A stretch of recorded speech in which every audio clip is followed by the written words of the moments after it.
जी नमस्कार, मैं हूं विपुल कुमार।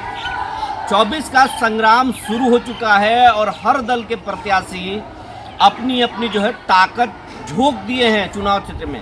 और अभी हम हैं बिहार के काराकाट लोकसभा क्षेत्र में और यहाँ की चुनावी हवा और मिजाज जानने के लिए हम यहाँ के दो सीनियर और दिग्गज पत्रकारों से बात करेंगे और इनसे जानने की कोशिश करेंगे कि काराकाट में क्या चल रहा है। इंडिया के यहाँ प्रत्याशी हैं उपेंद्र कुशवाहा और इंडिया ब्लॉक के प्रत्याशी हैं राजा राम सिंह CPI-ML से हैं। लेकिन इन सब के बीच एक भोजपुरी के बड़े स्टार, पावर स्टार कहे जाते हैं, पवन सिंह आ गए हैं और ये पूरा खेल जो है बिगड़ चुका है, हॉट सीट बन चुका है काराकाट। अब इनसे हम जानेंगे कि क्या चल रहा है काराकाट में। काराकाट में क्या चल रहा है उपेंद्र बाबू? काराकाट में हवा भी बह रही है, नाराजगी भी दिख रही है, नाराजगी दूर करने का प्रयास भी दिख रहा है। त्रिकोण है। अब इस त्रिकोणीय मुकाबले में कौन सा कोण किसको प्रभावित करेगा, इसकी अभी समीक्षा चल रही है, लोग इस पर अध्ययन कर रहे हैं। आने वाला वक्त बताएगा कि त्रिकोण के 3 बिंदु में कौन ऊपर रहता है और कौन दो साइड में, लेफ्ट और राइट। त्रिकोण आप बता रहे हैं त्रिकोण है, लेकिन पवन सिंह के समर्थक कर रहे हैं कि पवन सिंह और राजा राम सिंह में, तो पवन सिंह और राजा राम सिंह में सीधा फाइट होगा। नहीं, देखिए ये गड़बड़ाइए मत। जो समर्थक आप कह रहे हैं कि पवन सिंह और राजा राम सिंह में फाइट है, तो यहाँ डुएल गेम खेल रहे हैं। जो राजा राम के समर्थक हैं वे ये नैरेटिव सेट कर रहे हैं कि मुकाबले में उपेंद्र कुशवाहा कहीं है ही नहीं, मुकाबला राजा राम बनाम पवन सिंह का है।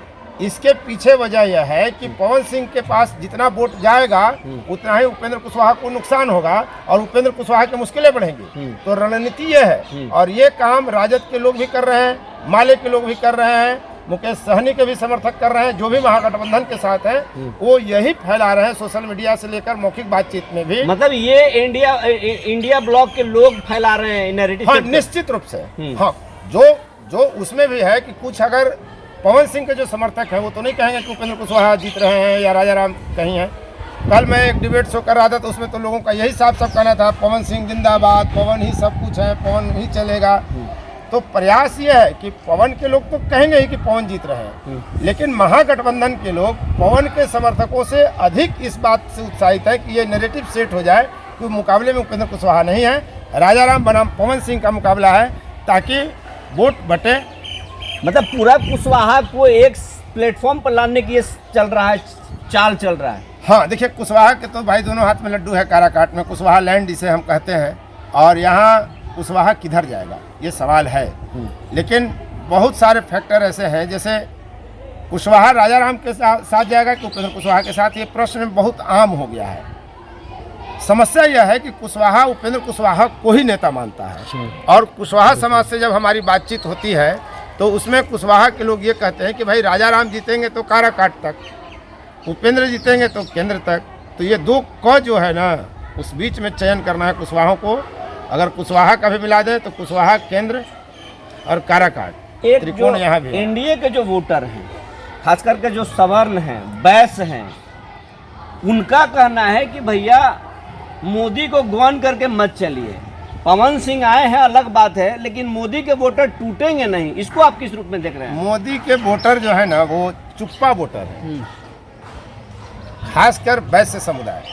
तमाम सवर्ण जातियों के अपेक्षा देखिए अगर, तो दोगुनों से अधिक संख्या है वैश्य समाज की। भूमिहार, राजपूत, लाला, ब्राह्मण, ये चारों जातियों का जो टोटल वोट है, इससे दोगुना से अधिक वैश्य समाज का वोट है। वैश्य समाज में अति पिछड़ी जाति भी शामिल है। कुछ जातियां, 4 जातियां अति पिछड़ी में है, बाकी पिछड़ी जातियों में है। पटवा, तांती, पान समुदाय ऐसा है जो अनुसूचित जाति में है। तो वैश्य का बहुत बड़ा वर्ग है और वो दोगुनी है, वो चुप्पा वोट है। वैश्य कभी बोलता नहीं, कभी किसी मुद्दे को लेकर वैश्य को आप आंदोलन करते नहीं देखेंगे। सरकार से कोई मांग। तो वैश्य कहाँ जा रहे हैं? वैश्य वहीं जाएगा, मतलब एनडीए में जा रहा है कि पवन के साथ? ना, वो पवन यार हवा कितना देर टिकता है, पवन के साथ वैश्य क्यों जाएंगे? आज वैश्य का जो कुछ युवा है सेल्फी लेने के चक्कर में ग्लैमराइज है। पवन सिंह एक ग्लैमर नाम है, तो स्वाभाविक है कि युवा जाएंगे। आपको कहीं बुजुर्ग तबका दिख रहा है, चाहे वैश्य का हो या सवर्णों का बुजुर्ग तबका जो है, जो मोहल्ले का भी वोट का माइंड सेट कर दे, मोहल्ले के वोटर की मानसिकता को प्रभावित कर दे, तो वैसे अधेड़ उम्र के या बुजुर्ग मतदाता आपको सवर्णों के या वैश्य के दिख रहे हैं क्या पवन सिंह के साथ? अच्छा, ये आपने तो इशारा कर दिया कि बहस कहीं नहीं जा रहे। अब हम जानते हैं अभय जी से। अभय जी जो है ओबरा विधानसभा और गोह विधानसभा, ये दोनों को कवर करते हैं और 1.5 दशक से पत्रकारिता कर रहे हैं। अब इनसे जानेंगे, इनके फील्ड में कुशवाहा भी हैं, भूमिहार भी हैं, राजपूत भी हैं, बैस भी हैं। क्या हवा चल रहा है? हवा है कि जब शुरू में आपने जैसा बताया कि त्रिकोण, तो इसमें त्रिकोण नहीं है, क्या पोल है, 2 पोल है, एक फैक्टर है। तो उस पोल से किस पोल को भारी एक फैक्टर वहाँ बनने जा रहा है, त्रिकोण बनाने का प्रयास किया जा रहा है, लेकिन त्रिकोण है नहीं। और जहाँ तक जातियों के नाम पर बिहार में वोटिंग होती है, सबको जाना है। ये तो है कि भाई जाति के छाती पर ही चुनाव होता है। अब बिहार में शादी ब्याह में जाति का पूछ नहीं है। अभी हम बातचीत कर रहे थे कि जहाँ पर सामाजिक रूप से बंधन टूटा है जातियों का, लेकिन वोट जो है से जाति के आधार पर मिलती है। और पवन सिंह की फैक्टर की बात कर रहे हैं। देखिए, पवन सिंह कोई भी सेलिब्रिटी या स्टार, मैं परिपक्व थोड़ा सा बात करना चाहूँगा, हल्की बात करना तो समर्थक करते हैं, बहुत मुश्किल होता है चुनाव लड़ना उनके लिए, क्योंकि किसी भी जो भी स्टार होते हैं, सेलिब्रिटीज होते हैं, हर घर पहुँच चुके होते हैं, उनको सब लोग जानता है, भीड़ उनके साथ होती है, लेकिन सबसे ज्यादा परेशानी उनके साथ यह होती है कि चुनाव को मैनेजमेंट किसे किया जाए। बड़ी बात बोल रहे हैं। 3700 बूथ है, हर बूथ पे हर राजनीतिक दल है, राजनीतिक दल को हर बूथ पे कार्यकर्ता है, वहाँ पर 2 पोलिंग एजेंट रखना है। तो इस तरह का मैनेजमेंट करने में जो सेलिब्रिटी होते हैं, सिंगल मैन होते हैं, उनके साथ समर्थक बहुत होते हैं। मतलब आप देखिए, पवन सिंह के साथ ही राजनीतिक व्यक्ति कम है। अगर कोई राजनीतिक व्यक्ति इस तरह के सेलिब्रिटी से जुड़ते भी हैं, एकदम हकीकत या नंगा सच्चाई है समाज का, वो किसी न किसी आर्थिक लाभ के लिए जुड़ते हैं। और अगर उन्हें आर्थिक लाभ नहीं मिलता है और आर्थिक लाभ लेकर भी और कहीं न कहीं किसी पार्टी से, किसी दल से जुड़े, यहाँ कहा जा रहा है भाई जी कि राजपूत जो है वो पवन सिंह के तरफ जा रहे हैं और राजपूतों की संख्या 2 लाख से अधिक है। क्या इस सब में सच्चाई है? अगर देखिए, अब सबसे बड़ी बात है, पिछले चुनाव पर ध्यान देना चाहेंगे। 2019 का चुनाव, जहां पर अभी खड़ा है ये उपेंद्र कुशवाहा, वहां पर थे महाबली सिंह, और जहां पर अभी राजा राम खड़ा है वहां पर थे उपेंद्र कुशवाहा, और जहां पर पवन सिंह है खड़ा थे, वहां पर राजा राम थे। बस यही समझ लीजिए, राजा राम ने 50,000 से ज़्यादा वोट लाया था। और तो क्या आंकड़ा में गलत है क्या? 50 से नीचे था, 50 से नीचे था, जो भी है। तो 50 से नीचे तो महाबली सिंह चुनाव जीते थे लगभग 85,000। कहना क्या चाहते हैं? कहना यह चाहते हैं कि अगर राजपूत वोट सही में पवन सिंह के तरफ टर्न अप कर गया, आप तो बाकी लोग भी टर्न अप करेंगे। 1 लाख अगर वोट ले आए पवन सिंह, तो उपेंद्र कुशवाहा जी की हार तय है। और अगर राजपूत वोटों के साथ और भूमिहार वोटर, कुछ और वोटर पवन सिंह के साथ जाता है, तो चुनाव की लड़ाई में आ सकते हैं। तीसरे पोजीशन पर भले उपेंद्र कुशवाहा को भेज सकते हैं, और लेकिन चुनाव मोदी कुछ करिश्मा नहीं कर पाएंगे। मोदी बड़ा फैक्टर है। मोदी वही बात है। उपेंद्र कुशवाहा जी को, चाहे किसी भी लोगों को, जो भी समर्थक हैं, उनको मोदी फैक्टर का लग रहा है कि मोदी का जादू चलेगा और काराकाट का किला फिर से फतह हो जाएगा। लेकिन जो भी अभी परिस्थिति है, जो अभी 1 सप्ताह बाद देखिएगा, वो क्लियर होगा। और जैसा बता रहे थे कि पवन सिंह के साथ अगर उस समर्थकों की भीड़ है, उनका फैन फॉलोइंग ज़्यादा है, जातिगत सपोर्ट भी मिल रहा है, लेकिन जो अगर कोई हल्ला ज़्यादा चिल्ला रहा है पवन सिंह के पक्ष में, तो वह है इंडिया गठबंधन के लोग। ये कहा जा रहा है उपेंद्र बाबू कि औरंगाबाद में जो कुशवाहा जाति के लोग थे, वो कुशवाहा जाति के लोग जो हैं, कुशवाहा तो भाई एनडीए के वोटर माने जाते हैं। कुशवाहा में उपेंद्र कुशवाहा के बड़े लीडर हैं, सम्राट चौधरी बड़े लीडर हैं, लेकिन औरंगाबाद संसदीय क्षेत्र में न सम्राट चौधरी का चला न उपेंद्र जी का चला। सीधा जो है सारे कुशवाहा जाति के लोग अभय कुशवाहा को वोट दे दिए, और उसका बदला काराकाट में राजपूत लेने जा रहे हैं एनडीए से। देखिए, कुशवाहा किसी का वोटर नहीं है। कुशवाहा एकदम आप कह रहे हैं स्पष्ट कि बड़ा जान लीजिए। स्पष्ट है कि किसी दल का वोटर इंडिया गठबंधन एनडीए का वोटर नहीं है। कुशवाहा सिर्फ अपने जात का वोटर है। अगर उसका कैंडिडेट खड़ा है तो कोई दल में नहीं है।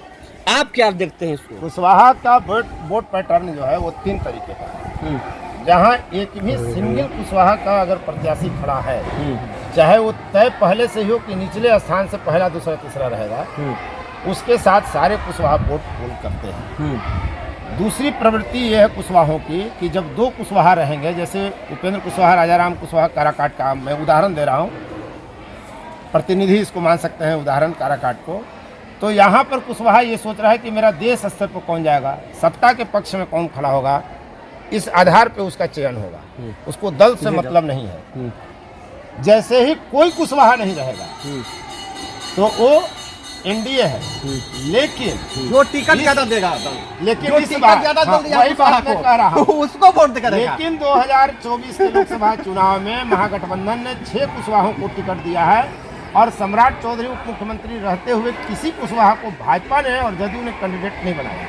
सिंगल एक सीट अरे राष्ट्रीय भाई, मोर्चा जब को मिला। कुशवाहा के डिप्टी सीएम दे दिए, उपेंद्र कुशवाहा को अगर सरकार मोदी की आई तो मंत्री बनाएंगे, तो आप यहाँ पे सांसदी की फेरा में देखिए 2 पक्ष हैं।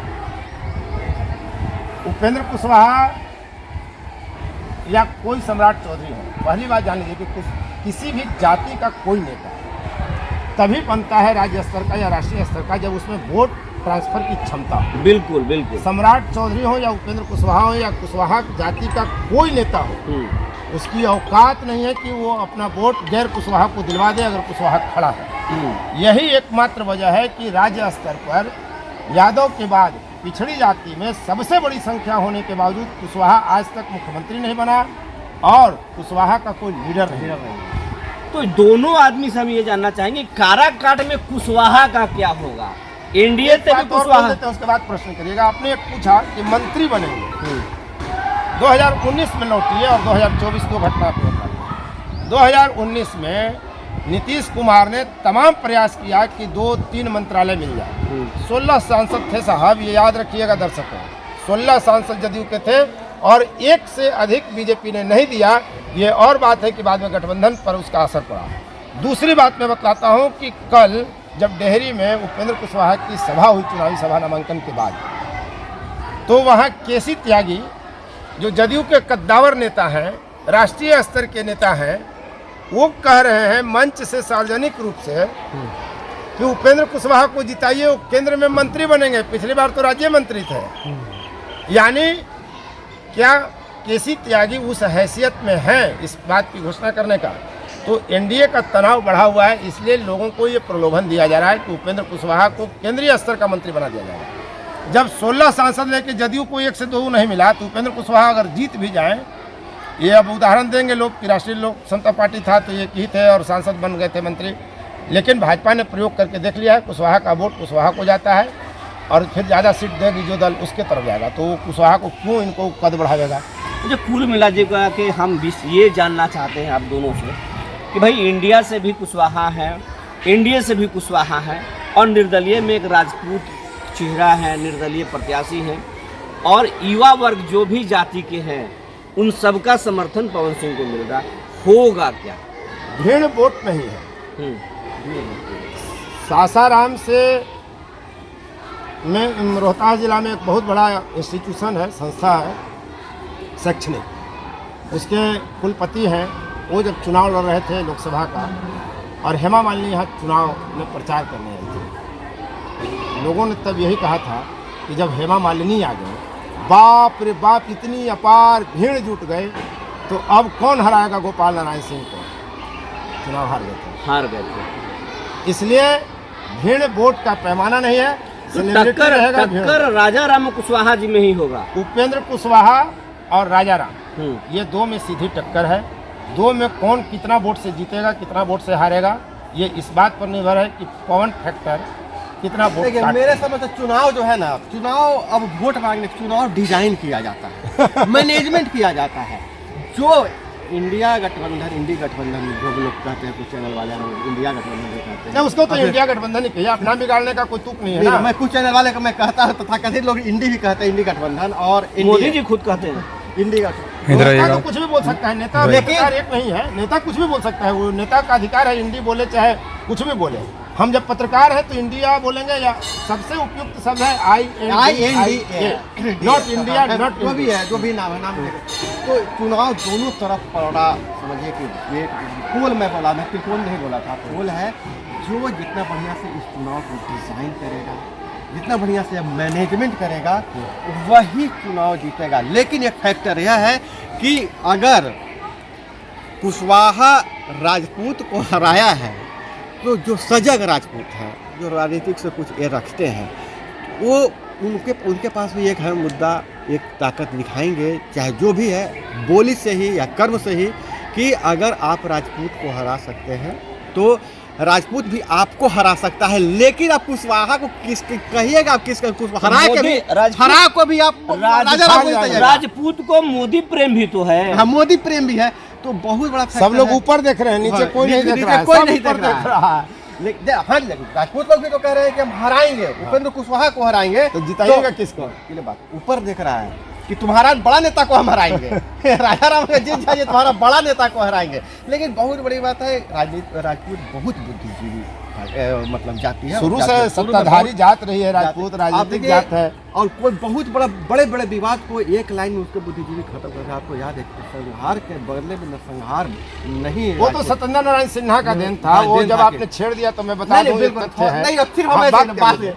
तो राजपूत तो इतना बुद्धिजीवी है कि कुर्बानी देकर भी मतलब एक मिसाल रखता है। और ऐसी परिस्थिति में लेकिन राजपूत समाज ने बता दिया है कि कुशवाहा समाज का जो लाइन लेंथ है वो गड़बड़ाया हुआ है, हम चाहे तो उसको ठीक कर दे सकते हैं। राजपूत पर हम चर्चा- क्लियर कर देते हैं, राजपूत पर क्लियर कर देते हैं, वो तथ्य है, वो तथ्य है, धारणा नहीं है। धारणा नहीं है, तथ्य बिल्कुल यह है सही कि बात है। दलचक बघौरा में जब नरसंहार हुआ तो उसके पहले छोटकी छछानी हुआ था, और भी कई नरसंहार हुए थे। तो दूसरी जाति के जमात के लोग यहाँ आए थे और उत्प्रेरित किए थे अपने समाज के लोगों को। नतीजा हुआ था कि दलचक बघौरा में 54 राजपूतों की गर्दनें रेत दी गई थी। बहुत ही नृशंस हत्या थी। उसके बाद सबसे बड़ा नरसंहार फिर बाथेपुर, लक्ष्मणपुर बाथे है, जहानाबाद में था, अब अरवल जिला में है। उस समय सत्येंद्र नारायण सिन्हा सक्रिय हुए और उन्होंने राजपूतों को समझाया कि हमको संघर्ष में, सशस्त्र संघर्ष में नहीं जाना है। नतीजा ये हुआ कि दलचक बघौरा के बाद मात्र एक बार 3 राजपूत इसी औरंगाबाद जिला में मारे गए, अभी नाम याद नहीं आ रहा है। उसके अलावा पूरे बिहार में नरसंहार का दौर 2001 16 जून मियाँपुर नरसंहार तक चलते रहा, लेकिन राजपूत कभी नरसंहार की भेंट नहीं चढ़े, उनकी गर्दनें नहीं कटी। वहीं दूसरी तरफ रणवीर सेना के समर्थक बराबर काटे गए और दलित और पिछड़ी जाति के लोग मारे गए। तो राजपूतों को आप कह सकते हैं कि शांति का मार्ग उन्होंने चुना था, और नतीजा यही रहा कि राजपूत भी नहीं कटे और राजपूतों ने भी किसी को काटा नहीं। और सब मिला जुला कर यही जो हम लोग चर्चा कर रहे थे, उसमें यही निकल कर आ रहा है कि पावर स्टार अपना पावर दिखा पाएंगे या नहीं दिखा पाएंगे, ये तो 4 जून को ही पता चलेगा। कि लेकिन जिस बोर्ड पर वो डंका बजा रहे हैं कि हम राजपूतों की संख्या है, तो इन पत्रकारों का कहना है कि राजपूत समझदार जाति के लोग हैं, अभी तो जन समर्थन दे सत्ताधारी रहे जात रही है। हैं। लेकिन उनको मोदी प्रेम भी है, तो आने वाला वक्त में ही वो तय करेंगे कि वो किसके साथ जाएंगे।